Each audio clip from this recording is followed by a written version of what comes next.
how to create a new page on Webflow. So here I've just logged into my Webflow account, and then this has taken me to the dashboard. Now we simply want to click on Open Designer, which will load up our Webflow website like so.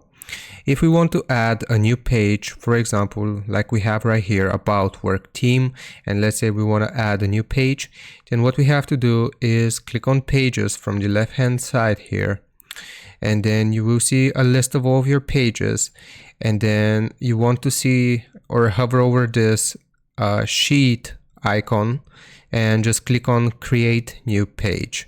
If you have a premium plan, then this will create a new page, and you can set the name right here by clicking on the cogwheel, and then you can change the name of the page and all of the other page settings.